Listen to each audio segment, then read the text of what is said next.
यमुना नदी का जल एक समय विषैला और काला हो गया था।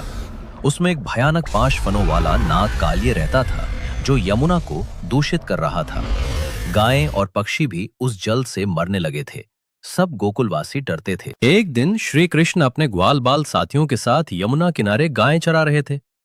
गायें पानी पीने गईं और वहीं बेहोश होकर गिर पड़ी। ये देखकर श्री कृष्ण बहुत क्रोधित हुए।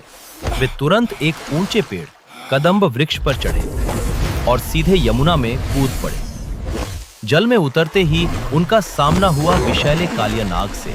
कालिया नाग ने श्री कृष्ण को अपनी पूंछ से लपेट लिया।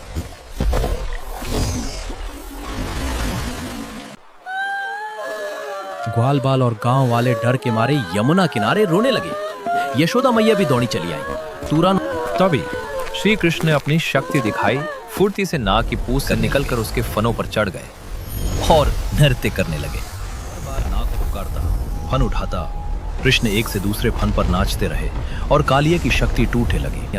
नाग पत्नी रोती हुई कृष्ण से प्रार्थना करने लगी, हे प्रभु कृपा करें, यह अहंकारी था पर अब पश्चाताप कर रहा है। श्री कृष्ण ने दया की और कहा, अब ये इस यमुना को छोड़कर चला जाए और कभी किसी को कष्ट ना दे।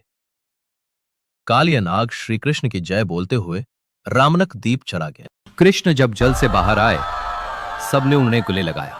वृंदावन के पास एक घना बाग था, तालवन। वहां खजूरों के पेड़ बहुत सारे थे और उनके फल बहुत ही मीठे और रसदार थे।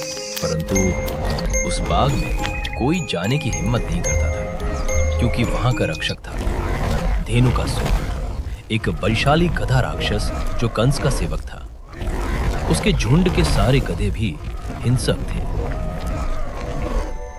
एक दिन श्री कृष्ण के दोस्तों ने कहा, तालवन के फल इतने मीठे हैं पर हम डर के मारे वहां जा नहीं पाते। कृष्ण मुस्कुराए और बोले, चलिए आज उस राक्षस का भी अंत करते। बलराम जी ने जाकर खजूर के पेड़ को जोर से हिलाया, फल गिरने लगे।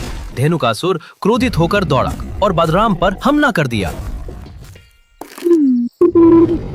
परंतु बलराम ने उसे उसकी ही पूंछ से उठाकर बार बार घुमाया और जोर से एक पेड़ पर पटक दिया।